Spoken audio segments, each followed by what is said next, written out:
ہانی جیسے ہی باہر کی جانب بڑی مردان خانے کی طرف جاتے راستے پر کھڑے گارڈز نے فوراً اس کے آگے آتے راستہ روک دیا تھا۔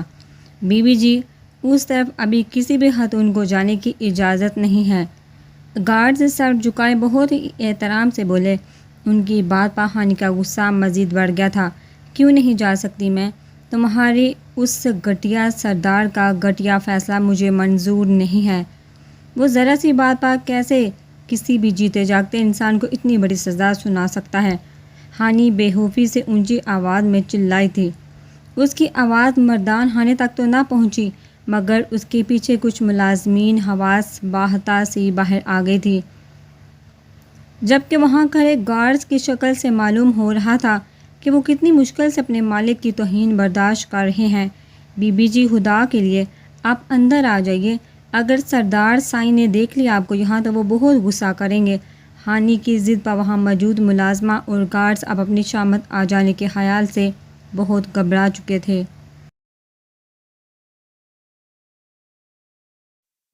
کیونکہ انہیں ہانی اسجد بلوچ پر ذرا سی سختی کرنے کی بھی اجازت نہیں تھی۔ جب تک سیاحل موسیٰ خان سے میری بات نہیں ہوگی میں یہاں سے ہلوں گی بھی نہیں۔ اگر اس کا فیصلہ اتنا ہی ٹھیک ہے اور انسانیت بڑا ہے، اتنا ہی ہمت والا ہے، وہ تو اب چھپ کیوں رہا ہے؟ ہانی سینے پر ہاتھ باندھے ہٹ درمی سے وہیں کھڑی رہی تھی۔ وہ ایسی ہی تھی، کبھی کسی کی ذرا سی بھی حق تلفی ہوتے نہیں دیکھ سکتی تھی، اور آج تو اس کی آنکھوں کے سامنے ایک جیتے جاگتے انسان کی زندگی کا فیصلہ اتنی بے رحمی سے کیا گیا، جس پر اب اس کا رد عمل اتنا ہی شدید تھا۔ ہانی کو اس لمحے اس اندیکھے بے حس اور بے رحم انسان سے شدید نفرت ہو رہی تھی، جس نے اپنی شان، اپنی عزت اونچی رکھنے کے لیے اپنی سگی بہن تک کو قربان کر دیا تھا۔ ہانی کو وہی جمع دیکھ چاند بال مزید گزرے جب ایک اور ملازمہ نے آ کر پہلے سے موجود ملازمہ کے کان میں کچھ بتایا تھا، جس پر وہ سر ہلاتی ہانی سے مخاطب ہوئی تھی۔ بی بی جی، آپ کو سردار سائیں نے بلایا ہے، آپ آئیے میرے ساتھ۔ ملازمہ کی بات پر ہانی کے چہرے پر فاتحانہ مسکراہٹ پھیل گئی تھی، مگر کہیں نہ کہیں ایک خوف بھی اس کے دل میں کنڈلی مارے بیٹھا تھا، جسے وہ محسوس کر کے ڈرپوک نہیں بننا چاہتی تھی۔ لیکن اس نے جو باتیں بھی سیال خان کے بارے میں سن رکھی تھی، وہ ابھی تھوڑی دیر پہلے جو کچھ اپنی آنکھوں سے دیکھا تھا، وہ سب کچھ اس ظالم شخص سے ملنے پر اندر سے روک رہا تھا، مگر وہ یہاں موجود باقی لوگوں کی طرح اس ظلم کے آگے گونگی بہری نہیں بن سکتی تھی۔ بہت ساری لمبی چوڑی راہداریاں عبور کرتے وہ ملازمہ ایک کمرے کے دروازے کے سامنے آن رکی تھی۔ بی بی جی، آپ اندر آ جائیے، سردار سائیں اندر ہی ہیں۔ ملازمہ کی بات پر ہانی کی سانسیں ایک پل کے لیے بے ترتیب ہوئی تھی۔ وہ بہت بہادر بن کر شیر کو پچھاڑنے پہنچ تو گئی تھی، مگر اکیلے ہونے کا ڈر اسے اندر ہی اندر سہما رہا تھا۔ کیا مطلب تم لوگوں کا سردار اندر اکیلا ہے کیا؟ میں اس جلاد کے پاس اندر اکیلے نہیں جاؤں گی، تم بھی میرے ساتھ چلو گی۔ ہانی نے اپنی گھبراہٹ چھپاتے اس ملازمہ کو ایسے آرڈر دیا کہ جیسے وہ سیاحل خان کی نہیں بلکہ ہانی کی ملازمہ کو۔ بی بی جی، مجھے اندر جانے کی اجازت نہیں ہے، آپ بھی جلدی سے اندر جائیے، سردار سائیں کو انتظار کرنا پسند نہیں ہے۔ ہانی کو ایسے لگا تھا کہ جیسے ملازمہ اس کی گھبراہٹ نوٹ کرتی ہلکا سا مسکرائی ہو۔ ایڈیٹ شخص کے ملازم بھی اس کی طرح ایڈیٹ ہی ہیں، یہ سمجھتے ہیں یہ لوگ میں ڈرتی ہوں ان کے اس جلاد صرف سردار سے۔ اب میں بتاتی ہوں ان سب کو کہ ہانی اسجد بلوچ کون ہے۔ زیر لب بڑبڑاتے ہانی دروازہ دھکیلتی اندر کی جانب بڑھ گئی تھی۔ اندر داخل ہوتے ہی ہانی کی نظریں اتنے خوبصورت روم پر پڑتے مبہوت سی ہو گئی تھی۔ اس کمرے کی خوبصورتی اور دلکشی کے آگے باقی حویلی کا حسن مانند تھا، مگر ہانی اس وقت اس کمرے کا جائزہ لینے کے موڈ میں بالکل نہیں تھی، اسی لیے سیاحل خان کی تلاش میں نظریں پورے روم میں دوڑائی تھی، مگر جیسے ہی اس کی نظر ونڈو کی جانب رخ کر کے کھڑے سردار سیاحل موسیٰ خان پر پڑی، اس کا سارا غصہ نفرت ایک بار پھر امڑ آئی تھی۔ سردار سیاحل موسیٰ خان، کہتے تو تم خود کو یہاں کا سردار ہو، مگر اندر سے اس قدر بزدل اور کھوکھلے ہو کہ صرف اپنی شملہ اونچا رکھنے کی خاطر اپنی سگی اکلوتی بہن کو قربان کر دیا۔ کیسی مردانگی ہے یہ، جو ہر بار عورت کو سزا دینے کے لیے سامنے آتی ہے۔ ہانی کی بات پر مقابل نے مٹھیاں باندھے اپنے غصے پر قابو پایا تھا۔ جس بدتمیزی سے اس لڑکی نے اس سے بات کی تھی، آج تک کسی اور کی جرت نہیں تھی اسے اس طرح ایک لفظ بھی بولنے کا، مگر آج اگر وہ لڑکی سردار سیاح الموسیٰ خان کے سامنے کچھ ایسا بول پا رہی تھی تو وجہ بھی یہ تھی کہ سیاح خان اسے ایسا کرنے دے رہا تھا۔ کچھ دیر خود کو نارمل کر کے اگلے ہی لمحے وہ پلٹا اور چند قدموں کا فاصلہ طے کرتے آگے بڑھایا تھا۔ لیکن ہانی تو سیاح الموسیٰ خان کی ایک جھلک دیکھ کر ہی ساکت ہو چکی تھی۔ اسے کبھی خوبصورتی نے اس قدر متاثر نہیں کیا تھا۔ اس کے مطابق اللہ نے ہر انسان کو کوئی نہ کوئی حسن ضرور بخشا ہوتا ہے جو اسے باقیوں کے آگے بہتر بناتا ہے، لیکن اتنا وجیحہ اور حسین مرد اس نے آج تک کسی فلم اور کہانی میں بھی نہ دیکھا تھا، نہ سنا تھا۔ دیوتاؤں جیسا حسن رکھنے والا یہ سامنے کھڑا شخص اسے واقعی اس محل کا بادشاہ معلوم ہوا تھا۔ چہرے پر چٹانوں جیسی سختی اور زب سے سرخ ہوتی ہانی پر گری سرد نگاہیں، گنی مونچھوں کے نیچے سختی سے آپس میں پیوست عنابی ہونٹ، کھڑی مغرور ناک جو شاید کبھی کسی کے آگے جھکنے کا ارادہ نہ رکھتی ہو۔ مقابل کی شخصیت میں ایک عجیب سی مقناطیسی کشش تھی جو ہانی کو اس کی جانب کھینچ رہی تھی۔ ہانی نے جلدی سے اپنی نظروں کا زاویہ بدلا تھا کیونکہ اسے ڈر تھا کہ اگر وہ مزید کچھ دیر اس شہر میں جگڑی رہی تو کہیں دل میں موجود اس شخص کے لیے امڑ آنے والی نفرت نکل نہ جائے۔ اسی لیے اپنے حواسوں پر قابو پاتے ہانی اس کی شخصیت کے طلسم میں کچھ دیر کے لیے ہی رہی تھی۔ اگلے ہی لمحے ابھی تھوڑی دیر پہلے کیا گیا اس بظاہر انتہائی خوبصورت مرد دل کے کالے شخص کا فیصلہ یاد آتے ہی ہانی کی آنکھوں میں واپس نفرت لوٹ چکی تھی۔ کاش کہ تم جیسے باہر سے ہو اندر سے بھی ویسے ہی ہوتے، ہانی کے اندر سے آواز اٹھی تھی جس سے وہ فوراً دل میں ہی دبا گئی تھی۔ تو ہانی اسجد بلوچ یہاں یہ بتانے آئی ہے کہ مجھے سردار سیاح الموسیٰ خان کو کیا کرنا چاہیے۔ سیاحل کا لہجہ بالکل سپاٹ اور سرد تھا اور آنکھیں بالکل بے تاثر۔ اس نے ایک بار کے علاوہ ہانی کی جانب نظریں اٹھا کر بھی نہیں دیکھا تھا۔ ہانی سے بات کہہ کر سیاحل خان ٹیبل پر پڑے آئس سے بڑے پانی والے گلاس کو اٹھاتے پاس کے صوفے پر جا بیٹھا تھا۔ بتانے نہیں، تمہیں وارن کرنے آئی ہوں۔ اپنا یہ فیصلہ واپس لے لو ورنہ میں تمہارے خلاف کیس کر دوں گی۔ تم مرد سمجھتے کیا ہو؟ اپنی انا کی تسکین کے لیے عورت کو بے دردی سے کوئی بے سزا سنا دو۔ کیا عورت کو اپنی مرضی سے عزت اور محبت بڑی زندگی بھی نہیں گزار سکتی؟ یہاں کے باقی لوگ شاید آپ کے اس ظلم کے عادی ہیں، مگر میں یہ سب برداشت نہیں کروں گی۔ اپنی آنکھوں کے سامنے اتنا ظلم ہوتے ہوئے نہیں دیکھوں گی۔ چاہے میں یہاں کچھ دیر کی مہمان ہوں مگر اس دوران بھی میں اپنے ضمیر کو مار نہیں سکتی۔ ہانی اندر ہی اندر اتنے سخت الفاظ بولنے سے ڈر بھی بہت رہی تھی کیونکہ اس وقت وہ اس شخص کے محل میں کھڑی اسی کو کوس رہی تھی جو بلوچستان کے شاہی جرگے کے سرداروں میں سے تھا۔ ہانی نے بھی جواب اسی کے انداز میں دیا تھا مگر اپنی اتنی ساری باتوں کے جواب میں مقابل کی خاموشی پر اسے حیرت کے ساتھ ساتھ غصہ بھی آیا تھا، کیونکہ اسے سیاحل خان کے ایکسپریشن سے لگ رہا تھا کہ جیسے اس کے سامنے کوئی پاگل انسان کھڑا فضول باتیں کر رہا ہے جس میں اسے کوئی انٹرسٹ نہیں ہے۔ لیکن ہانی کو حیرت کا جھٹکا اس وقت لگا جب سیاحل خان نے ہاتھ میں پکڑا وہ حد سے زیادہ ٹھنڈا آئس سے بڑا پانی کا گلاس ایک ہی سانس میں منہ میں انڈیل دیا تھا۔ اس پانی کو دور سے ہی دیکھتے ہانی کو اپنے دانتوں اور گلے میں درد ہوتا محسوس ہوا تھا۔ اتنا ٹھنڈا پانی ایک سانس میں تو کیا گھنٹوں لگا کر پینا بھی بہت مشکل تھا، مگر ہانی کو اس شخص کی ایک بھی حرکت انسانوں جیسی نہیں لگی تھی۔ ہانی سمجھ نہیں پا رہی تھی وہ خود کو اتنی اذیت کیوں دے رہا ہے۔ کیا تم ہو ہی ایسی یا میرے سامنے بن رہی ہو؟ سیاحل خان ہانی کی جانب اب بھی دیکھنے سے گریزا تھا مگر اس کے لہجے کا سپاٹ اور سرد پن ہنوز تھا۔ ہانی کو اس کی ہر حرکت پر حیرت کا جھٹکا ہی لگ رہا تھا۔ سیاحل خان نے اس کی اتنی لمبی بکواس کے جواب میں بنا غصے کی اتنے نارمل انداز میں جواب کیوں دیا تھا یہ تو تم اچھے سے جانتے ہوگے۔ جس طرح میری ہر حرکت پر نظر رکھی تم نے میرے مزاج کے بارے میں پتہ بھی لگوا لیتے۔ ہانی کا لہجہ ایک بار نہوت بڑا ہوا تھا، اسے لگ رہا تھا یہ شخص اسے اپنی کوئی حقیر باندھی سمجھ رہا ہے۔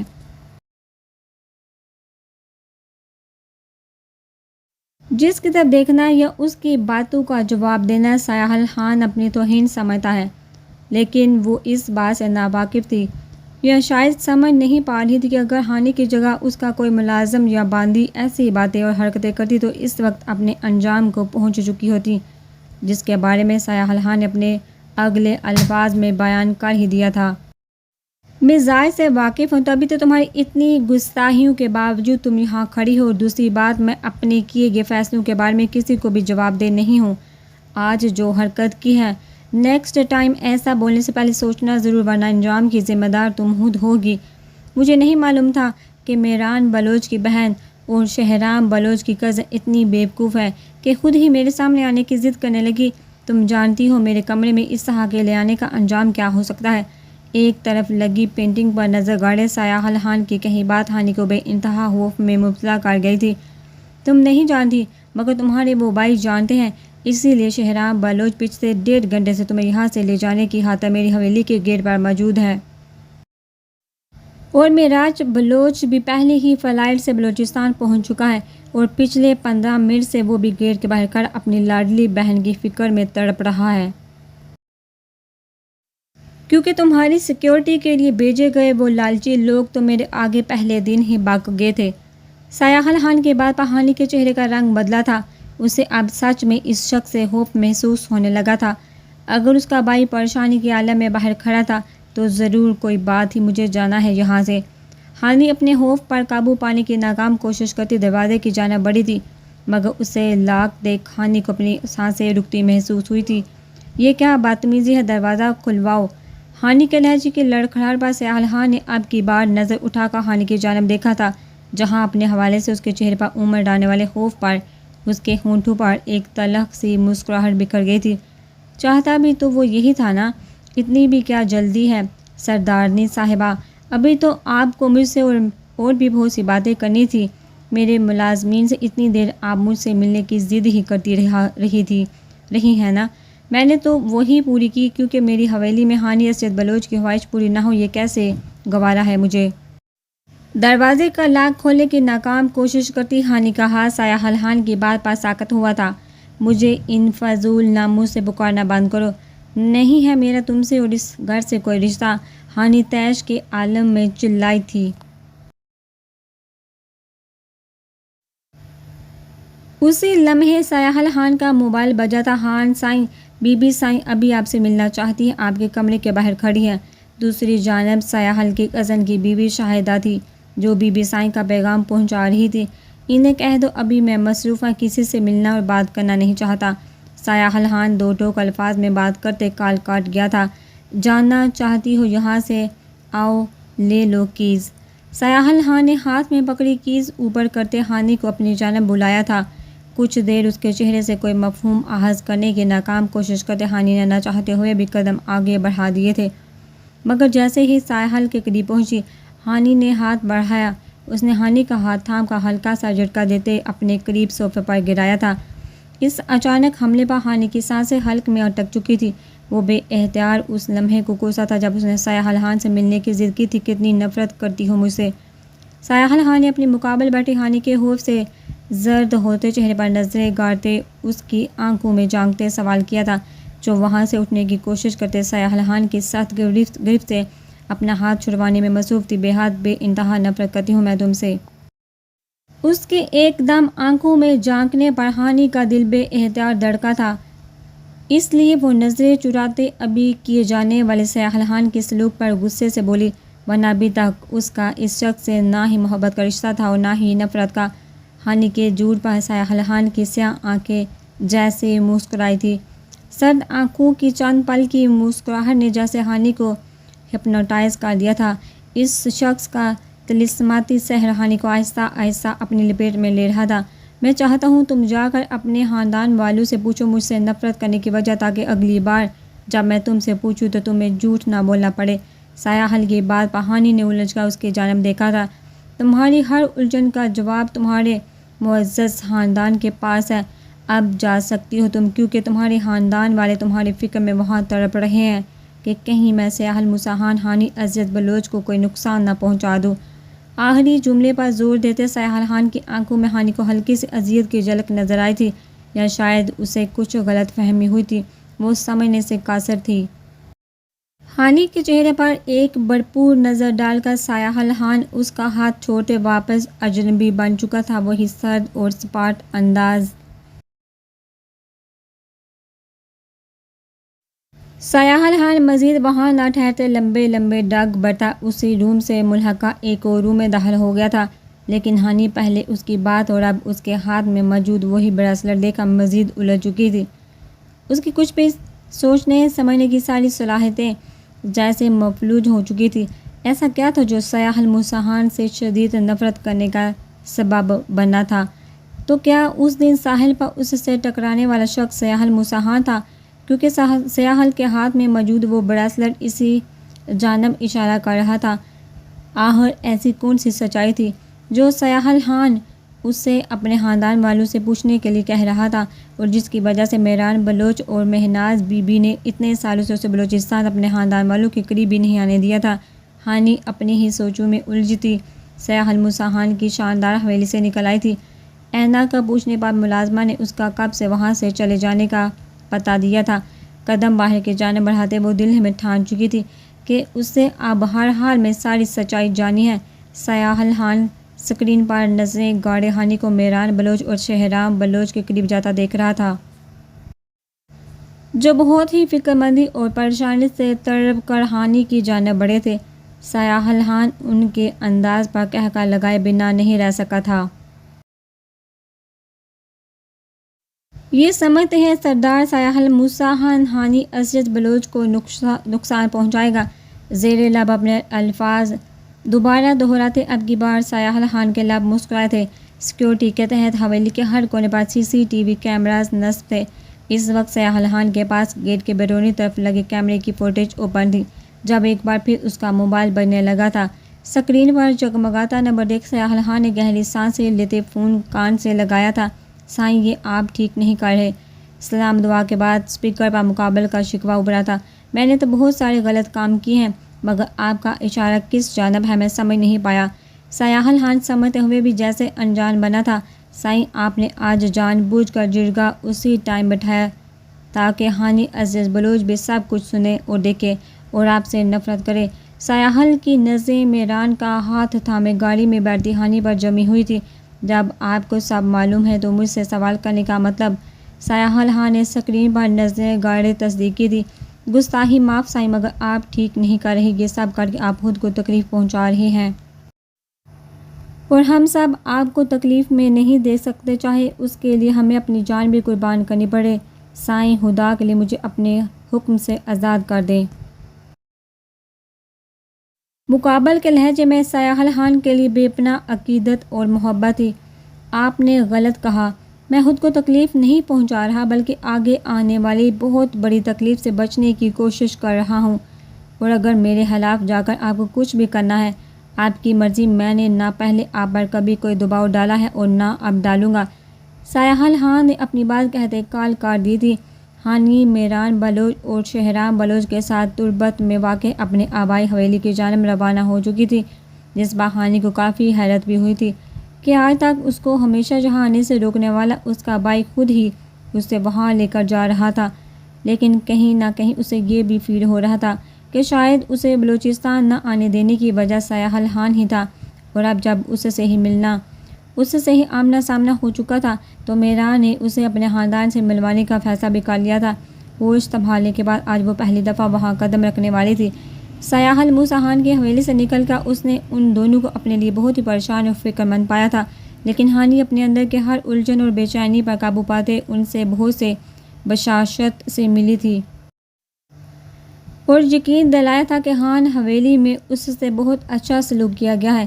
شہرام بلوچ سے مل کر ہانی کو بہت اچھا لگا تھا۔ وہ ایک دو بار اس سے پہلے بھی مل چکی تھی۔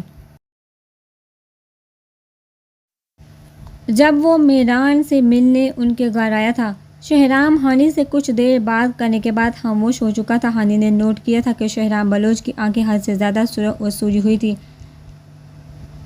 جیسے بہت زیادہ رونے سے کسی کی آنکھیں ہو جاتی ہیں۔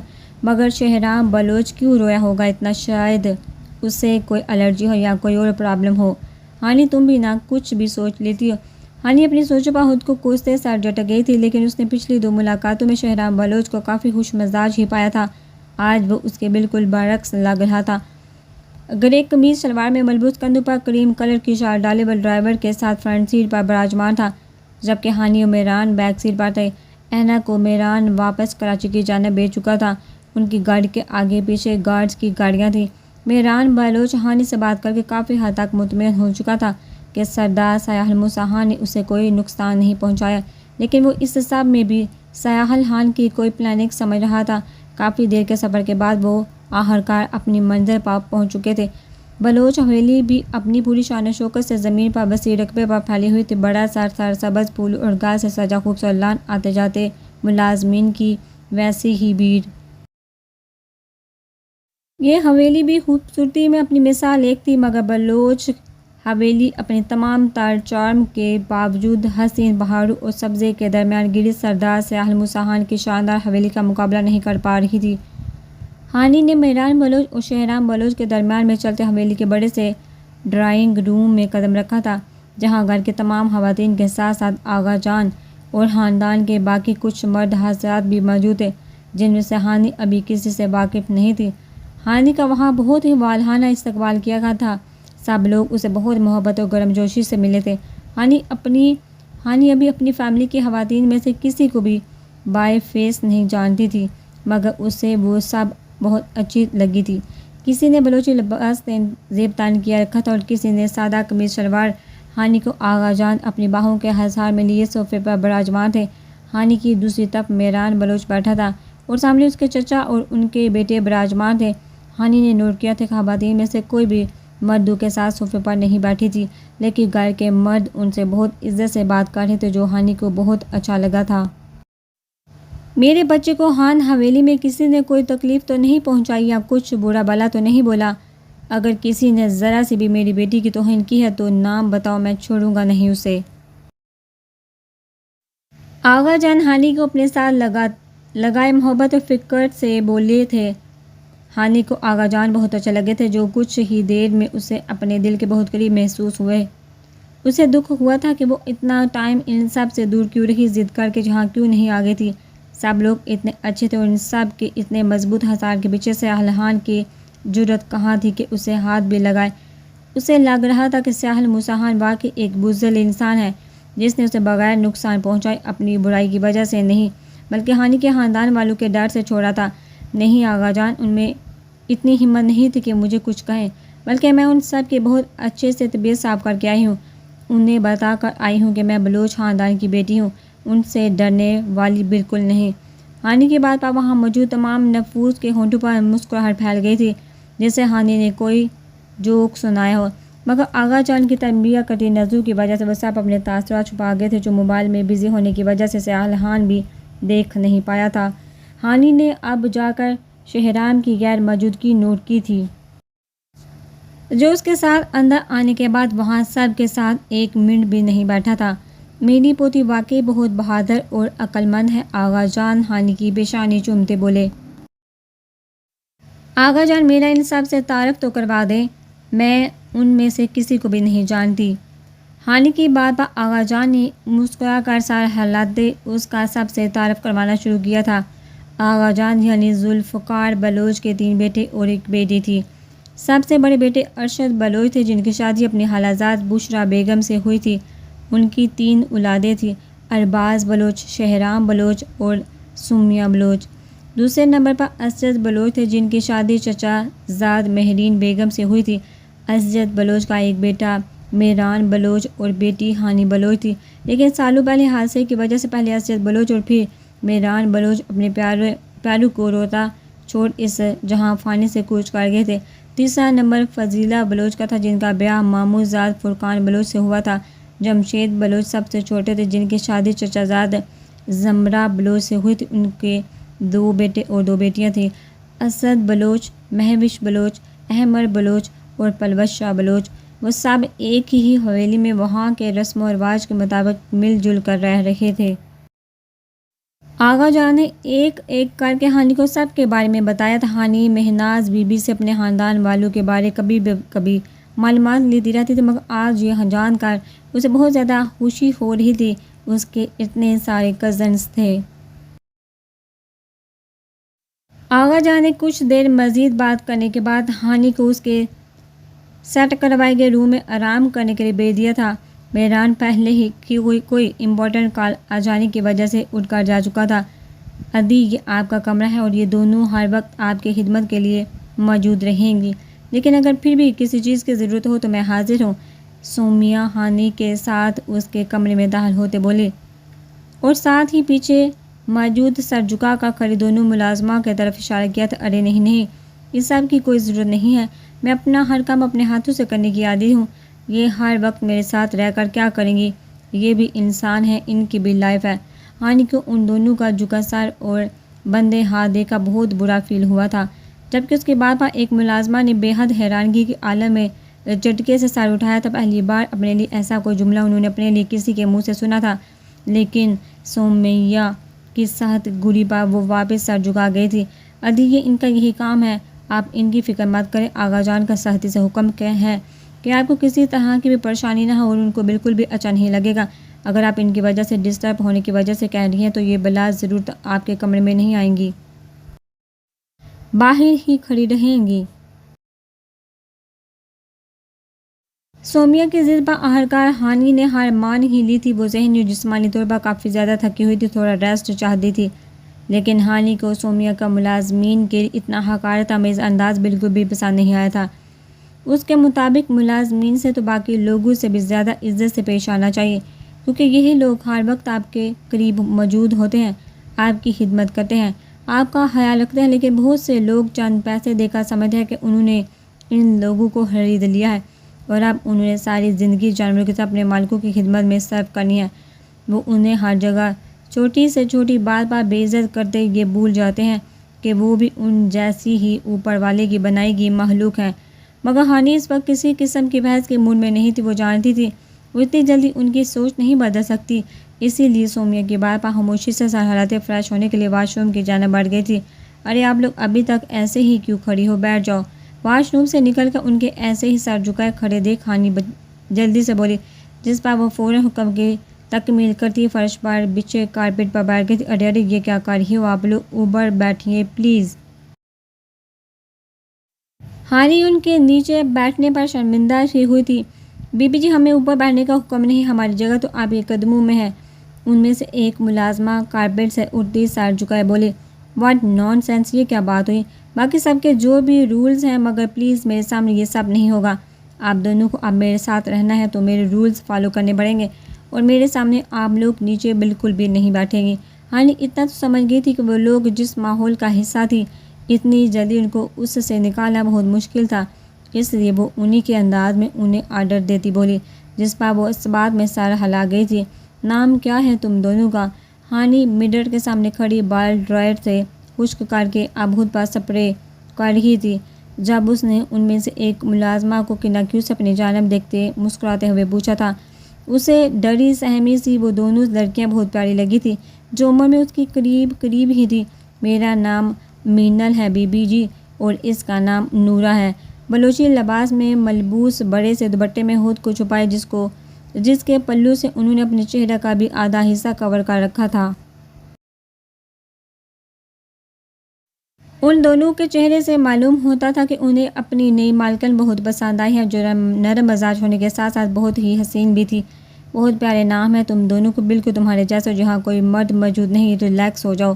ہانی کا اشارہ ان کے چہرہ لپیٹنے کی طرف تھا، جو دونوں ہی جھجک بڑے انداز میں صوفے پر ٹکی ہوئی تھی، لیکن ہانی کے نرم انداز پر ان کی جھجک اور ڈر آہستہ آہستہ کم ہو رہا تھا۔ کیسا لگ رہا ہے میری گڑیا کو یہاں آ کر اپنوں سے مل کر؟ مہران ہانی کے ساتھ ناشتے کے لیے نیچے کی جانب بڑھتے اس کے چہرے پر جگمگاتی خوشی دیکھا بولا۔ بہت اچھا بھیا، سب لوگ اتنے اچھے ہیں، میرا اتنا خیال رکھتے ہیں، بہت اچھا فیل ہو رہا ہے یہاں آ کر، پر انابی کو بہت مس کر رہی ہوں میں، آپ پلیز انہیں بھی بلوا لینا یہاں۔ ہانی کو انابی کی کمی بہت محسوس ہو رہی تھی، میں جانتا ہوں، اسی لیے بلوا رہا ہوں میں، انابی کو کچھ دنوں تک پہنچ جائیں گی۔ مہران بلوچ بنا کہیں اپنی لاڈلی کی ہر بات جان لیتا تھا، اس لیے محبت پاش نظروں سے اس کے مسکراتے چہرے کو دیکھا دل میں ایسے ہی ہمیشہ کے خوش رہنے کی دعا کر گیا تھا۔ تھینک یو سو مچ بھیا، آئی لو یو سو مچ. آپ سے زیادہ اس دنیا میں مجھے کوئی پیار نہیں کر سکتا. ہانی میران کے سینے سے لگتی چہکتے ہوئے بولی تھی. تمام باتوں کے دوران وہ لوگ ڈائننگ ہال تک آ پہنچے تھے. ڈائننگ ہال کا منظر ہانی کے لیے خوشگوار حیرت کا باعث تھا. بڑے سے کمرے میں لال رنگ کا خوبصورت سا کارپیٹ بچھا ہوا تھا جس کے اوپر کمرے کی چاروں طرف دیوار کے ساتھ گو تکیے لگائے گئے تھے. درمیان میں دسترخوان بچھایا گیا تھا جس پر انواع و اقسام کے کھانے رکھے گئے تھے. آغا جان کے بلانے پر ہانی اس کے پاس جا بیٹھی تھی. کل کی طرح اس وقت بھی وہاں گھر کی کوئی بھی عورت کھانے میں شریک نہیں تھی بلکہ ملازمین کے ساتھ سرونگ میں مصروف تھی. ایک طرف ہانی کو ہی یہ خاص پروٹوکول مل رہا تھا. ادی میں ایسی کیا بات ہے جو ہم میں نہیں؟ ہم بھی تو اس گھر کی بیٹیاں ہیں نا, تو ہمیں کیوں حق نہیں اپنے بھائیوں کے ساتھ بیٹھ کر کھانے کا؟ پلوشا سومیا کے کان میں گھسی. آغا جان اور ارشد بلوچ کے ساتھ بیٹھی ہانی کی جانب دیکھتے بولی تھی. تم جانتی ہو ایسا کیوں ہے؟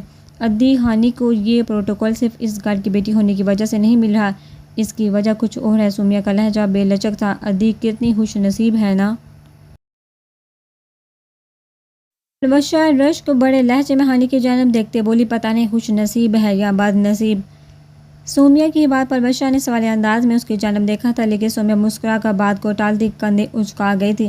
کل میری بات کیوں نہیں مانی؟ ایک دن میں ہی اوقات بھول گئی اپنے. ارباز بلوچ مینل کا ہاتھ بوچے زہرہن لہجے میں بولا. اس کے جھٹکا دینے کی وجہ سے مینل کے ہاتھ میں موجود گرم چائے کپ سے چلک کر اس کی ہتھیلی جلا گئی تھی. مینل پہلے ارباز بلوچ کی سخت گرفت اور اب جلن کے درد سے بلبلا اٹھی تھی مگر وہ ہونٹوں کو دانتوں تلے دباتی اپنی سسکی گلا گونتی گئی تھی کیونکہ انہیں شدید درد میں بھی اپنے مالکوں کے آگے آواز اٹھانے کی اجازت نہیں تھی. مینل تم یہاں کیا کر رہی ہو؟ راہداری سے موٹے ہانی کی نظر ارباز بلوچ کے پاس کھڑی مینل پر پڑی تھی. ہانی کی جانب ارباز بلوچ کی بیگ تھی اور مینل اس کے آگے چھپی ہوئی تھی, اس لیے وہ مینل کا ایک جانب سے ہی تھوڑا سا دیکھ پائی تھی. جبکہ ہانی کی آواز پر ارباز بلوچ اپنی جگہ سے ایسے اچھلا تھا جیسے اس کے ہاتھ میں مینل کا ہاتھ نہیں بلکہ بجلی کی کوئی ننگی تار ہو. ارے ہانی, میں تمہارا ہی پوچھ رہا تھا تمہاری ملازمہ سے. ارباز بلوچ چہرے پر مسکراہٹ لاتے ہانی کی طرف پلٹا تھا اور بغور ہانی کے تاثرات جاننے چاہے تھے کہ کیا اس نے کچھ دیکھا یا سنا ہے یا نہیں, مگر ہانی کے چہرے سے وہ کچھ خاص احساس نہیں کر پایا تھا. مینل یہ کیا ہوا, کیسے جلا تمہارا ہاتھ؟ ہانی ارباز کی بات کا جواب دینے ہی والی تھی جب اس کی نظر مینل کے جلے ہاتھ پر پڑی تھی. وہ فکر مندی کے عالم میں مینل کی جانب بڑھی تھی جس پر مینل بہت ہی سہولت سے اپنا دوپٹہ آگے کرتی کلائی پر موجود ارباز کی انگلیوں کے نشان چھپا گئی تھی. میں بھی اسے یہی کہہ رہا تھا کہ اتنی لاپرواہی نہیں برتنی چاہیے. ارباز کی بات پر ہانی نے جن نظروں سے اسے دیکھا تھا وہ خود بھی گڑبڑا گیا تھا.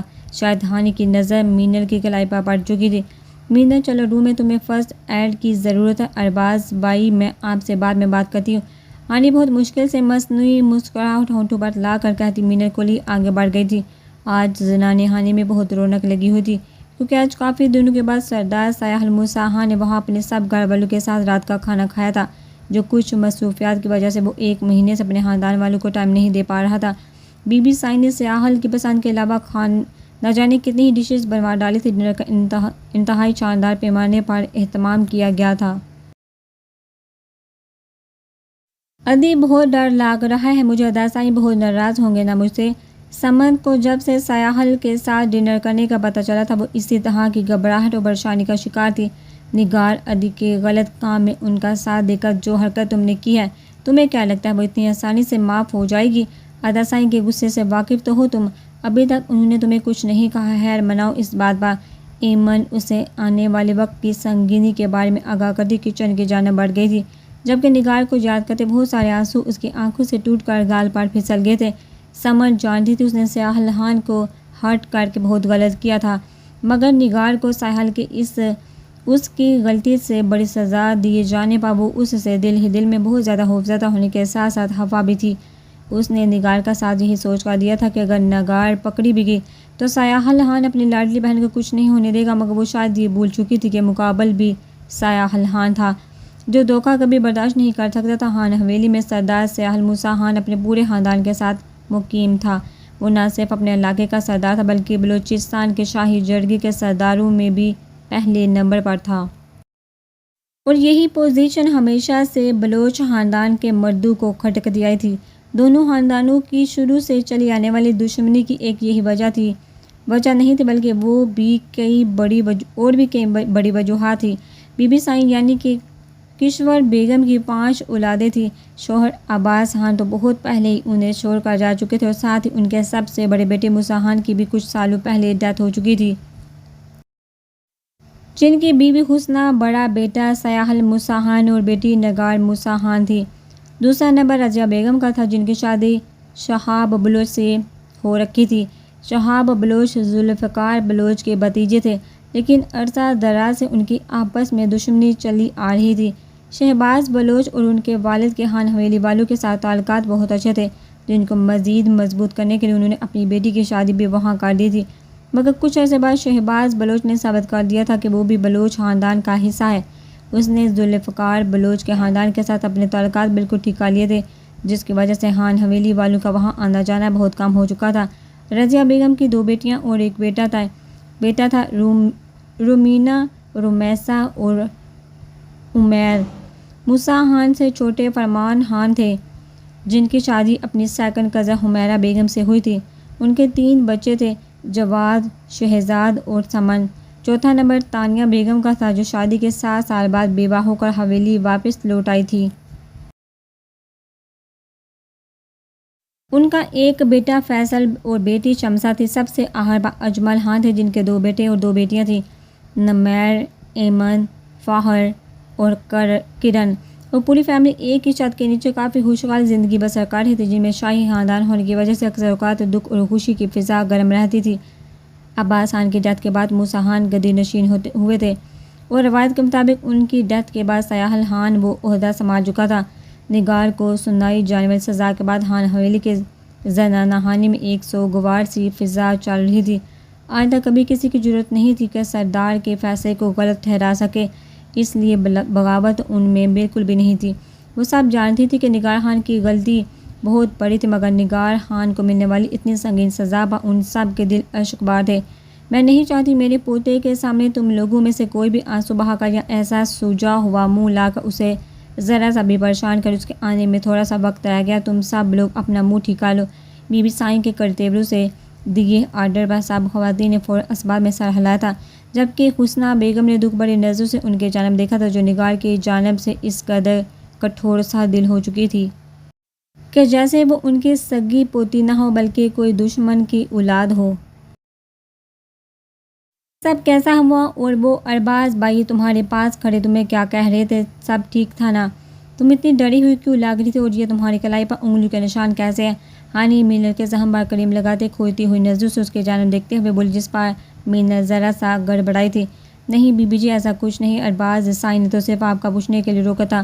یہ نشان تو پہلے سے ہیں اور کسی کی انگلیوں کے بالکل بھی نہیں ہے۔ مینر کو سمجھ نہیں آ رہا تھا کیسے ہانی کو مطمئن کرے، کیونکہ اگر ہانی کو ذرا سا بھی شک ہو جاتا شامت اسی کی آنی تھی۔ ہانی کو مینر کی کسی بات پر بھی یہ تو نہیں آ رہا تھا، لیکن وہ دماغ میں آئی سب باتوں کو اپنا وہم سمجھ کر خاموش ہو چکی تھی۔ ارباز بھائی اسے ذرا سخت مزاج کے لگے تھے، مگر اتنے نہیں کہ وہ ان کے بارے میں محسوس ہونے والی ذرا سی بات پر اتنا شک کرتی۔ جب مینر نے بھی کلیئر کر دیا تھا، ہانی مینر کو کچھ دیر آرام کرنے کا کہتے باہر نکل آئی تھی۔ شام کا وقت تھا اور باہر موسم بہت خوشگوار ہو رہا تھا۔ گہرے بادل نے کافی حد تک اندھیرا کر رکھا تھا۔ سرد ہواؤں کی وجہ سے ہزار رسی درخت اور پودوں کے زرد پتے نیچے گرتے ایک بہت دل فریب منظر پیش کر رہے تھے۔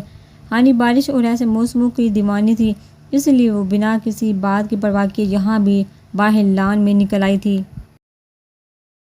اچانک اس کی نظر دائیں طرف کچھ فاصلے پر لکڑی کے بنے انتہائی خوبصورت ہٹ پر پڑی تھی، جس کے چھت اور پلر سرسبز بیلوں سے گھرے ہوئے تھے۔ ہٹ میں ترتیب سے پڑی چیئرز میں سے ایک پر اس شہرام بلوچ بیٹھا نظر آیا تھا۔ جب سے وہ یہاں آئی تھی، پہلے دن کے بعد وہ اسے آج دکھ رہا تھا۔ کل بھی اسے ملازمہ سے پتہ چلا تھا کہ شہرام بلوچ کی طبیعت اچانک بہت خراب ہو گئی ہے، جس کی وجہ سے ڈاکٹر کو بلوایا گیا تھا۔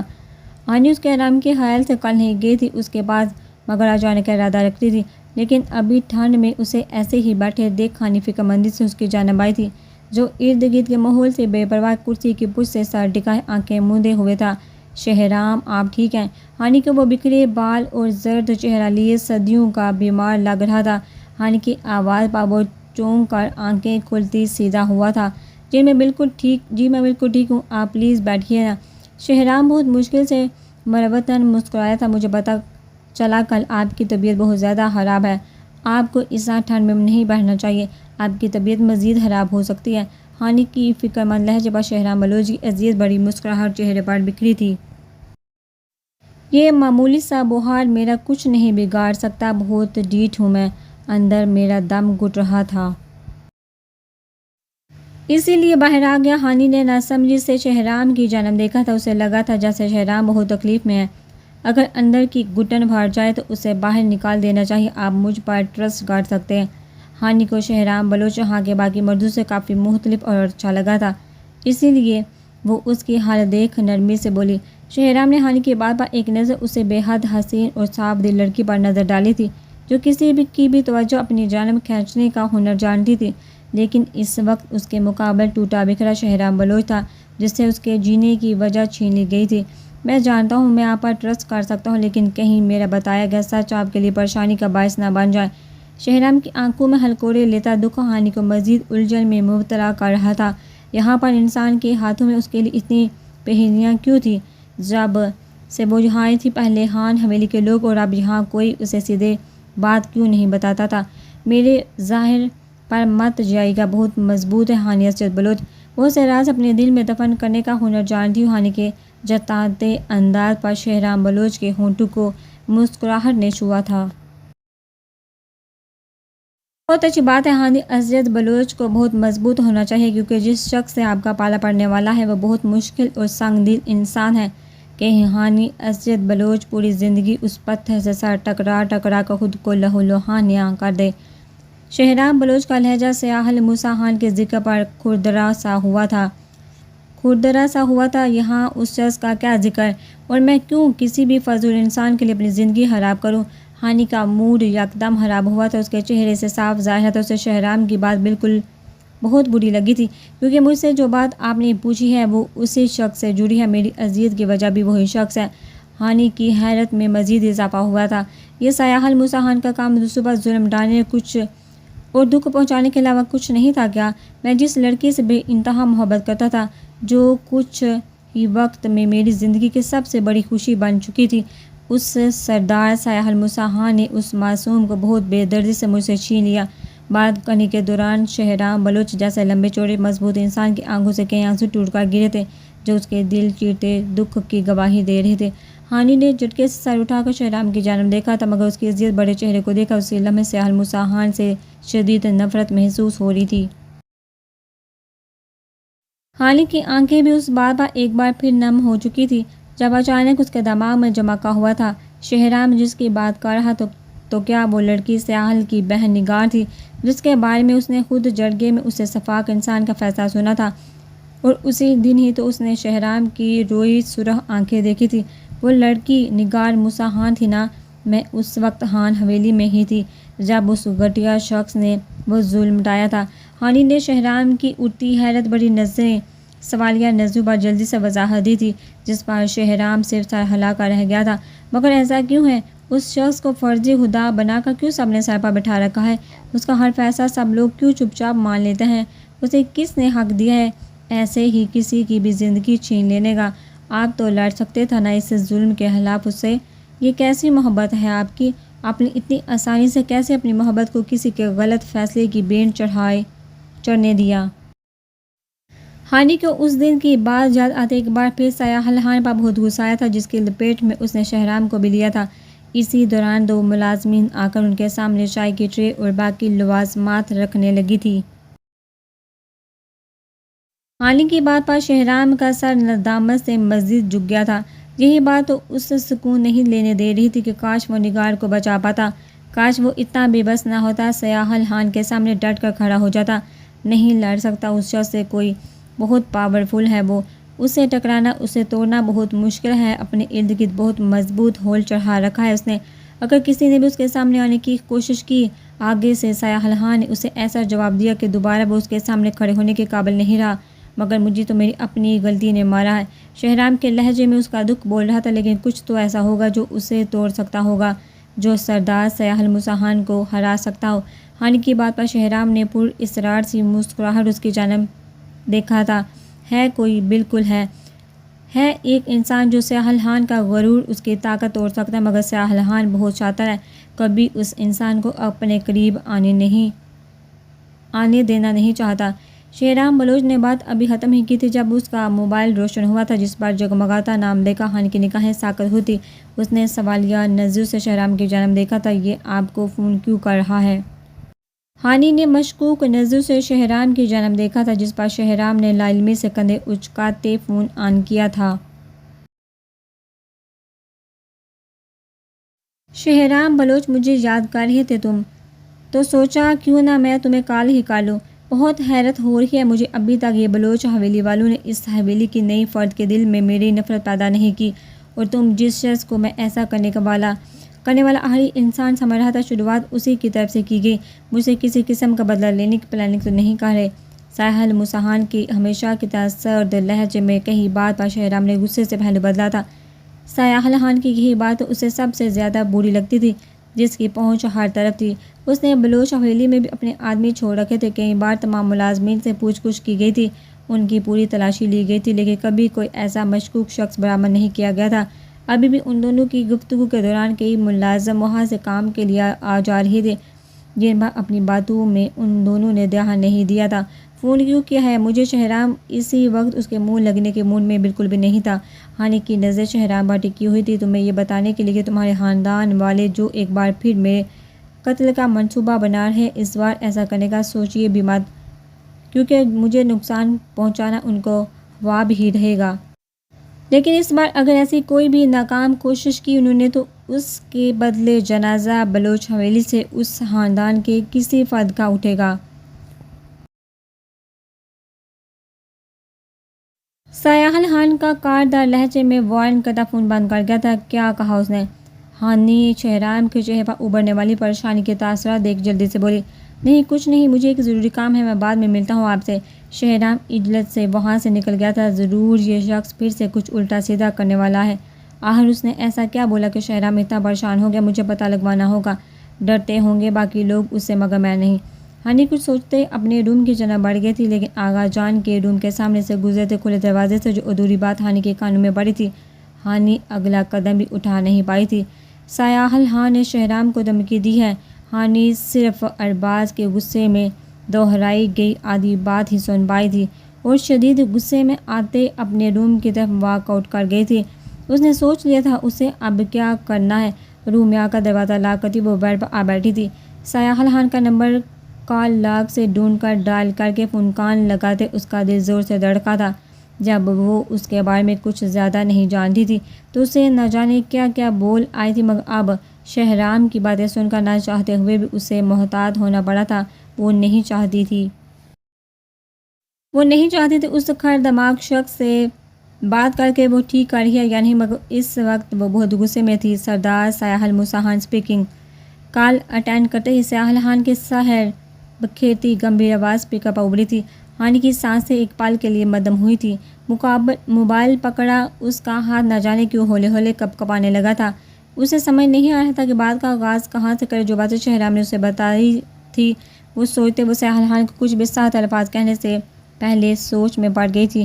اسے اپنی ہی سوچوں سے الجھتے 5 منٹ گزر چکے تھے، اور مقابل بھی جیسے مکمل فرصت میں تھا، جس نے نہ ہی فون بند کیا تھا اور نہ ہی کچھ بولا تھا۔ مجھے بات کرنی ہے آپ سے۔ ہانی کے منہ سے خود بخود آپ نکل گیا تھا، جس کے جواب میں ساحل کا ایک زوردار قہقہ برآمد ہوا تھا، اور ہانی کو مزید پانی کا باعث بنا تھا۔ زبان دانتوں تلے دباتے اس نے خود کو روکا تھا۔ وہ کچھ بھی الٹا سیدھا بول کر اپنے خاندان والوں کے لیے کوئی پریشانی کھڑی نہیں کرنا چاہتی تھی۔ ہانی اسجد بلوچ کو سردار ساحل موسیٰ سے بات کرنے کے لیے سوچنے کی ضرورت کیسے پڑ گئی؟ ہانی کو لگا تھا جیسے دوسری طرف اس کا مذاق اڑایا گیا ہو۔ کیونکہ آپ جیسے قاتل اور بدمعاش لوگوں سے کسی بھی بات کی امید کی جا سکتی ہے۔ آپ کو ذرا سا بھی خوف خدا نہیں؟ کیسے لے لیتے ہیں اتنی آسانی سے دوسروں کی جانیں؟ دوسروں کی کیا بات کرنی؟ ساحل نے تو اپنی سگی بہن کو بھی نہیں بخشا۔ ہانی زہرہن لہجے میں بولتی ساحل کو اچھا خاصا تپا گئی تھی۔ ساحل آگے کچھ سن ہی نہیں پایا تھا۔ اس کی سماعتوں میں ابھی تک قاتل لفظ ہی گھوم رہا تھا۔ ہانی اسجد بلوچ ہر بار ساحل کی برداشت کا کچھ زیادہ ہی فائدہ اٹھا لیتی تھی۔ لگتا ہے ہانی بلوچ کو میری اس دن کی کہی بات سمجھ نہیں آئی۔ میں ایسے لہجوں کا عادی بالکل نہیں ہوں، اپنی زبان سنبھال کر بات کرو ورنہ انجام کی ذمہ دار تم خود ہوگی۔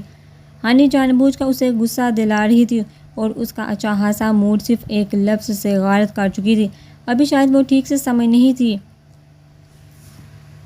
جس شخص سے وہ بات کر رہی ہے وہ کیا کچھ کر جانے کی طاقت رکھتا تھا۔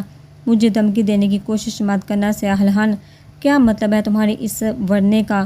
کیا کر لو گے تم؟ مجھے مروا دو گے یا میرے خاندان کے کسی فرد کو؟ ہانی بھی اسی کے انداز میں غصے سے بولی تھی، جبکہ اس کے شدید چلانے پر بھی نہ جانے کیوں سیاحان کے چہرے پر غصے کی بجائے مسکراہٹ بکھر گئی تھی۔ آج تک کوئی ایسا شخص نہیں تھا جو اس کے غصے کرنے پر آگے سے آواز بھی نکال پاتا، مگر ہانی نے جس طرح بنا دبے سیاحان کو جواب دیا تھا اس سے صاف ظاہر تھا وہ کوئی عام لڑکی بالکل نہیں، وہ سردار کی سردارنی ہی تھی۔ تمہیں ہو سے محبت کرنے پر مجبور کر دوں گا اور اس سے بڑی سزا تمہارے لیے کوئی نہیں ہوگی، پھر روتی رہنا پوری زندگی۔ ہانی کو لگا تھا جیسے بات کرنے کے دوران وہ مسکرائے ہو۔ محبت، اور وہ بھی تم سے؟ سیاحان محبت کا مطلب بھی جانتے ہو؟ تم نے اچھا نہیں کیا شہرام اور نگار کے ساتھ اتنا غلط کر کے؟ کیا فرق پڑ جاتا تمہاری شان میں اگر تم ان کو ایک ہونے دیتے، انہیں اتنی بے دردی سے جدا نہ کرتے؟ ہانی کا لہجہ نم ہوا تھا۔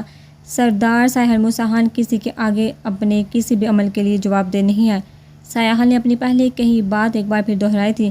سیاحل خان جانتا تھا کہ یہ لڑکی اس سے ہر بات پوچھنے کا حق رکھتی ہے، مگر وہ ایسا مقام اسے کبھی بھی دینے کا ارادہ نہیں رکھتا تھا، جبکہ ہانی کا دل چاہتا تھا کہ وہ شخص اس کے سامنے ہو اور وہ اس کا منہ توڑ دے۔ تو پھر میری بھی بددعا ہے سیاحل موسیٰ خان کو بھی کسی سے شدید محبت اور اسے اس کی محبت کبھی نہ ملے۔ تم بھی ایسے ہی تڑپو جیسے باقی لوگوں کو تڑپاتے ہو۔ ہانی جذبات میں بہت غلط بول گئی تھی جس کا اسے اس وقت کوئی احساس نہیں ہوا تھا۔ بہت بڑی بات بول دی ہے ہانی عزیز بلوچ تم نے، ایسا نہ ہو یہ واپس تمہارے پاس ہی لوٹ آئے۔ کیونکہ سیاحل خان کو اس بات سے بھی کوئی فرق نہیں پڑتا، سیاحل نے بہت ضبط سے کہتے اپنی کن پٹی کو مسلا تھا۔ ہانی کی بات کا اثر سیاحل خان پر کس حد تک ہوا تھا اس بات کا اندازہ اس وقت بآسانی اس کے چہرے سے لگایا جا سکتا تھا۔ میں بھی نہیں ڈرتی تم سے سیاحل خان، اور نہ ہی تمہاری کسی بات سے کوئی فرق پڑتا ہے۔ سردار ہوگے تم باقی لوگوں کے لیے، میرے لیے نہیں۔ ہانی چاہتی تھی جیسے وہ غصے میں جل رہی ہے ویسا ہی حال سیاحل خان کا بھی ہو، اس لیے وہ بات اس کے منہ میں آ رہی تھی وہ بولتی چلی جا رہی۔ تمہاری ان سب باتوں کا جواب بہت جلد مل جائے گا، تمہیں دیکھتا ہوں کیسے ڈر نہیں لگتا۔ ہانی عزت بلوچ کو سردار سیاحل موسیٰ خان تھے۔ سیاحل خان ہمیشہ کی طرح ہانی کو اس کے پورے نام سے پکار کر اپنے ساتھ ساتھ اس کو بھی کچھ باور کروانے کی کوشش کرتا، صرف اتنا ہی کہتے کال کاٹ چکا تھا، جبکہ ہانی ہکا بکا سے موبائل کان سے ہٹا کر اس کے لفظوں پر غور کرنے لگی تھی۔ اب وہ پھر کیا کرنے والا تھا؟ وہ اسی وقت دروازہ ناک ہوا تھا۔ Be B G, Bushra be be سائیں آپ کو زنانہ خانے میں بلا رہی ہے۔ لازمہ کے کہنے پر ہانی موبائل سر پر رکھتے باہر نکل گئی تھی۔ اسی وقت اس کا موڈ صحت آب تھا، مگر وہ اس طرح انکار کر کے یہاں کسی کو بھی دکھ نہیں پہنچانا چاہتی تھی، کیونکہ یہاں سب لوگوں نے اسے بالکل ہتھیلی کا چھالا بنا کر رکھا ہوا تھا۔ جیسے ہی اس نے زنانہ خانے میں قدم رکھا تھا، وہاں گھر کی سب خواتین اپنے آگے ڈھیر سارے کپڑے پھیلائے بیٹھی تھی اور 5 یا 6 کے قریب عورتیں وہاں درمیان میں بیٹھی ان کی فرمائش کے مطابق انہیں کپڑے نکال کر دے رہی تھی۔ شاید یہ یہاں کی شاپنگ کا طریقہ تھا، کیونکہ عورتوں کو صرف کسی بہت زیادہ ضرورت کے تحت گھر سے نکلنے کی اجازت تھی۔ بشرا بیگم کی محبت سے باہیں پھیلانے پر ہانی ان کے پاس جا بیٹھی تھی۔ واؤ، بہت خوبصورت ڈریسز ہیں۔ ہانی ایک میرون اور بلیک کنٹراسٹ کے بلوچی کڑھائی اور شیشوں سے مزین سوٹ کو دیکھتے بولی، وہاں موجود ڈریسز میں سے اسے سب سے ڈیفرنٹ اور ڈیسنٹ سا لگا تھا۔ ہانی کے اسے تھامنے پر احتیاط وہاں موجود سب کی نظر اس جانب اٹھی تھی۔ سب نے ہی اس کی پسند کو سراہا تھا۔ بیٹا، میں نے آپ کو اسی لیے بلوایا ہے کہ آپ بھی اپنی پسند کی شاپنگ کر لو۔ کچھ دنوں بعد ہمارے خاندان میں ایک شادی ہے، تو اسی وجہ سے باقی سب بھی شاپنگ کریں۔ آغا جان کی خواہش ہے کہ آپ بھی باقی سب خواتین کی طرح یہ لباس پہنیں۔ اس شادی میں ہمارے سارے رشتہ دار شراکت کرنے والے ہیں۔ آغا جان آپ کو سب سے ملوانا چاہتے ہیں۔ زمرہ بیگم نے ہانی کا ہاتھ کھینچنے پر محبت سے اسے سمجھاتے پوری بات بتائی تھی، جس پر نہ چاہتے ہوئے بھی ہانی کو ماننا پڑا تھا۔ ہانی نے اپنے لیے اسی میرون سوٹ کا انتخاب کیا تھا اور ساتھ ہی بہت ہی نفیس سا چاندی کا جویلری سیٹ بھی لے لیا تھا۔ وہاں باقی خواتین ابھی ویسے ہی بیٹھی تھی اور ہانی اپنی شاپنگ پوری کر چکی تھی۔ ہانی چاہنے کے باوجود اپنا موڈ ٹھیک نہیں کر پا رہی تھی، اس لیے وہ سر درد کا بہانہ کر کے آرام کرنے کا کہتی روم کی جانب بڑھ گئی تھی۔ ہانی جانے سے پہلے چائے کا بول کر گئی تھی جو کہ اس وقت اس کے بیڈ سائڈ ٹیبل پر موجود تھی۔ ہانی نے بیڈ پر بیٹھتے ایک سانس میں ہی کپ میں موجود ساری چائے منہ میں انڈیل دی تھی۔ اس نے باہر سب کو بول دیا تھا اسے کوئی ڈسٹرب نہ کرے، وہ آرام کرنا چاہتی ہے، اسی لیے مینل اور نورا بھی باہر ہی تھی۔ چائے پیے ابھی چند سیکنڈ ہی گزرے تھے جب ہانی کو اپنا سر بری طرح سے چکراتا محسوس ہوا تھا اور اگلے ہی لمحے جو حواس گنواتی تکیے پر جا گری تھی۔ ماشاء اللہ، اللہ کرے میرا خاندان ایسے ہی شاد اور آباد ہے اور دشمنی کی بری نظر سے ہمیشہ کے لیے محفوظ رکھے۔ بی بی سائیں آج اتنے ٹائم بعد اپنے پورے خاندان کو اکٹھا دیکھ بہت خوشی تھی۔ آج ہانی حویلی کے سبھی لوگ رات کے کھانے پر ایک ہی جگہ اکٹھے تھے۔ ڈائننگ ہال میں براؤن کلر کی کارپیٹ پر دسترخوان بچھائے سب لوگ ڈھیر سارے لباسمان کے ساتھ وہاں موجود تھے۔ سیاحل خان کی ایک طرف بی بی سائیں جبکہ دوسری طرف شہزاد خان براجمان تھے، ایک طرف مرد جبکہ دوسری جانب خواتین موجود تھیں۔ انشاءاللہ ایسا ہی ہوگا، میرے ہوتے ہوئے کوئی خاندان پر گندی نظر نہیں ڈال سکتا۔ سیاحل خان بی بی سائیں کا ہاتھ تھام کر یقین دلاتا محبت سے بولا، جس پر بی بی سائیں نے عقیدت سے اس کا ہاتھ چوم لیا تھا۔ انہیں اپنی اس پوتے سے بہت زیادہ محبت تھی۔ رضیہ اور اس کا شوہر آج آئے تھے، پہلے بھی بہت بار فون کر چکے تھے مگر میں نے آج بھی انہیں صاف لفظوں میں بتا دیا کہ ہم اس بار ان کے گھر کی شادی میں شرکت بالکل بھی نہیں کریں گے۔ پچھلی بار والا دھوکہ بھولے نہیں ہیں ہم۔ بی بی سائیں اپنی بیٹی اور داماد کی بات کرتے دو ٹوک لہجے میں بولی تھی، جس پر باقی سب نے بھی ان کی تائید کی تھی۔ پچھلی بار شاہ بلوچ کے بھتیجے کی شادی پر وہاں جانے پر بلوچ خاندان کی طرف سے سیاحل خان پر قاتلانہ حملہ ہوا تھا، جس سے سیاحل تو صاف بچ گیا تھا لیکن اس کا ایک آدمی بری طرح زخمی ہوا تھا، جس کا بدلہ سیاحل نے بعد میں ان سے اپنے طریقے سے لے چکا تھا۔ اس بار صرف ایک اسی وجہ سے بی بی سائیں وہاں جانے کی ہلاک تھی۔ آپ انہیں وہاں بول دیں ہم سب ضرور شرکت کریں گے۔ ان کی بیٹی کی شادی میں سیاحل کی بات پر سب نے حیرانی سے اس کی جانب دیکھا تھا مگر کوئی کسی قسم کا کوئی سوال نہیں کر سکتا تھا سیاحل خان سے۔ آپ لوگ فکر مت کریں، سیاحل خان اپنا اور اپنے خاندان ملک کی حفاظت کرنا چاہتا ہے۔ ان سب کی چہرے پر پریشانی کے تاثرات دیکھ سیاحل خان انہیں تسلی دیتا بولا۔ سیاحل خان ابھی ڈنر میں اور گھر والوں کے ساتھ باتوں میں ہی مصروف تھا جب موبائل کے میسیج رنگ ٹون کے ساتھ جو پیغام اس تک پہنچا تھا اس نے سیاحل خان کے ہونٹوں پر ایک دل کو چھو لینے والی مسکراہٹ چھوڑ دی تھی۔ سیاحل تھوڑی دیر مزید وہاں بیٹھنے کے بعد ضروری کام کا کہتا وہاں سے نکل آیا تھا۔ ہانی نے کسمساتی آنکھیں کھول دی، اس کا سر ابھی بھی چکرا رہا تھا لیکن خود کو اپنے کمرے کی بجائے کہیں اور دیکھا۔ ہانی کی آنکھیں اور دماغ کی ساری خماری غائب ہوئی تھی۔ یہ وہ کہاں تھی جس کمرے میں اس وقت وہ موجود تھی؟ وہ بہت ہی عالیشان اور جدید آرائش سے مزین ایک انتہائی خوبصورت روم تھا۔ ہانی ایک دم بیٹھ سے اٹھی تھی، اپنے اوپر سے کمر ہٹاتی سیدھی ہوئی تھی جب اچانک اس کی نظر کچھ فاصلے پر صوفے پر بیٹھے شخص پر پڑی تھی۔ ہانی کو لگا تھا جیسے اس کے کمرے کی چھت اس کے سر پر آن گری ہو۔ بلیک قمیض شلوار کے اوپر بلیک ہی کوٹ پہنے وہ اپنے محسوس مغرورانہ انداز میں بیٹھا سامنے لگی پینٹنگ کو گھور رہا تھا، آج بھی جیسے وہ ہانی کی جانب دیکھنے سے اجتناب برت رہا تھا۔ تمہاری ہمت کیسی ہے مجھے جہاں لانے کی؟ کیوں لے کر آئے ہو مجھے جہاں؟ ہانی بیٹھ سے اٹھتی چلائی تھی، اس کے چلانے پر بھی مقابل کے سکون میں کوئی فرق نہیں پڑا تھا۔ تم نے ہی تو مجھے چیلنج کیا تھا کہ تم نہیں ڈرتی مجھ سے اور نہ ہی کوئی فرق پڑتا ہے مجھ سے، تو وہی دیکھنے لائے ہو کتنی سچائی ہے تمہاری باتوں میں۔ اور اگر میری ہمت کی تو بات کرو ہمت، اگر میں ہمت دکھانے پر آ گیا نا تو سب سے زیادہ نقصان تمہارا ہی ہوگا۔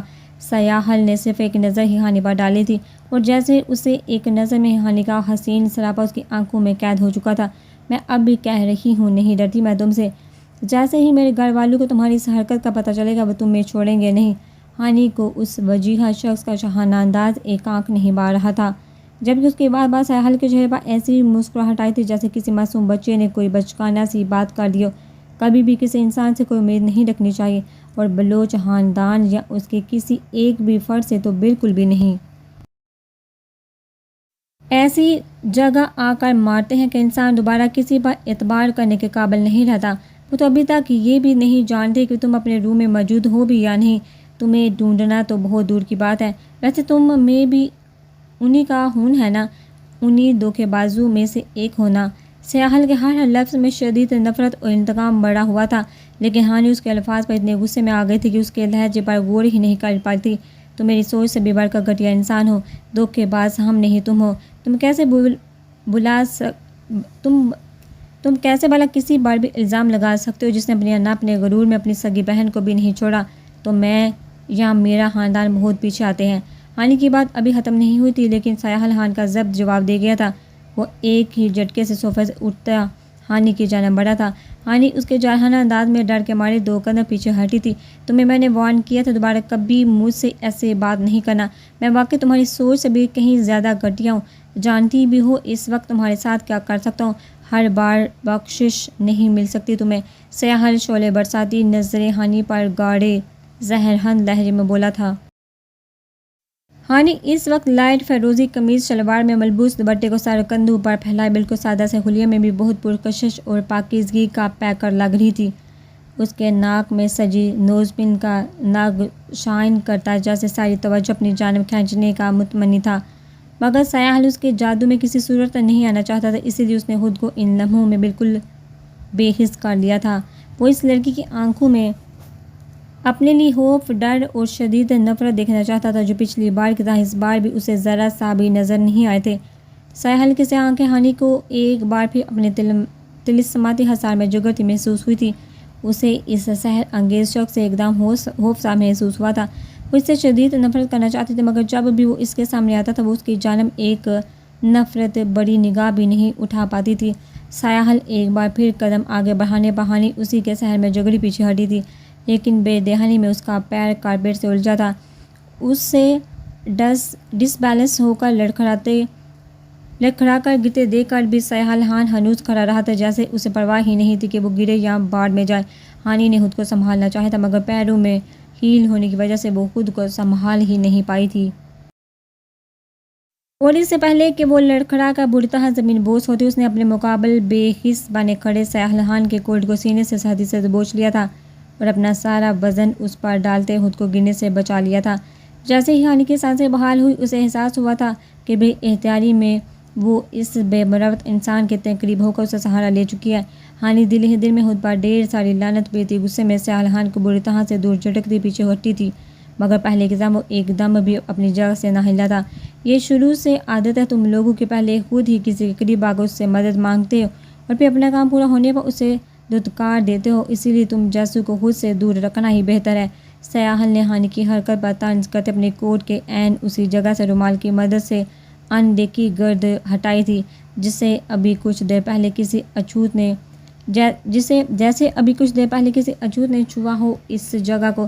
ہانی کا اس قدر بے عزتی پر دماغ گھوم چکا تھا، اس کا چہرہ شرمندگی سے لال ہوا تھا اور آنکھوں میں غصے کے ساتھ ساتھ نمی تیر گئی تھی۔ تم بہت برے ہو سردار سیاحل Musa Khan, I hate you, I hate you. Hani کی آنکھوں سے 2 آنسو ٹوٹ کر گال پر پھسل چکے تھے۔ سیاحل کو اس کی نوز پن بھی اداس ہوتی محسوس ہوئی تھی۔ جب جانتی ہو اتنا برا ہو اور نفرت کے قابل ہوں تو یہاں سے دور کیوں نہیں چلی جاتی واپس اپنی دنیا میں؟ میری دنیا میں تمہیں ان آنسو کے سوا کچھ نہیں ملے گا سردارنی صاحبہ۔ وہ 2 قدموں کا فاصلہ طے کرتے مزید قریب ہوا تھا، اتنا کہ ان دونوں کے درمیان بہت کم فاصلہ رہ گیا تھا۔ اس بار ہانی پیچھے نہیں ہٹی تھی، وہ شاید سیاحل خان کے عمل سے کافی ہرٹ ہوئی تھی۔ سیاحل کی گہری نظریں ہانی کی نم آنکھوں پر جمی ہوئی تھی۔ سیاحل نے سختی سے اپنی مٹھیاں بھینچ رکھی تھی جیسے کسی بات پر بہت ضبط کر رہا ہو۔ کیوں بولتے ہو مجھے یہ لفظ؟ نہیں ہوں میں کہیں کی سردارنی، ہمارے درمیان کوئی ایسا مضبوط رشتہ نہیں کہ تم مجھے اس نام سے پکارو۔ بڑوں کے کیے گئے غلط فیصلے کے مطابق ہماری صرف منگنی ہوئی تھی جو کہ کبھی کی ختم ہو چکی ہے، اس لیے یہ سب ڈرامہ بند کرو۔ منگنی کی کوئی حیثیت نہیں ہے میرے نزدیک۔ ہانی شدید غصے کے عالم میں چلائی تھی جس کے جواب میں سیاحل خان نے بہت ہی پرسکون انداز میں اسے دیکھا تھا۔ کہا تھا نا بہت دھوکے باز ہیں بلوچ حویلی والے، اس معاملے میں بھی جھوٹ بول گئے تم سے۔ منگنی نہیں نکاح جیسا غلط فیصلہ کیا تھا انہوں نے ہمارے لیے، نکاح کی حیثیت تو ہوگی نا تمہاری نظر میں۔ ہانی کو لگا تھا سیاحل خان نے بات نہیں کی بلکہ کوئی بم پھوڑا تھا ہانی کے سر پر۔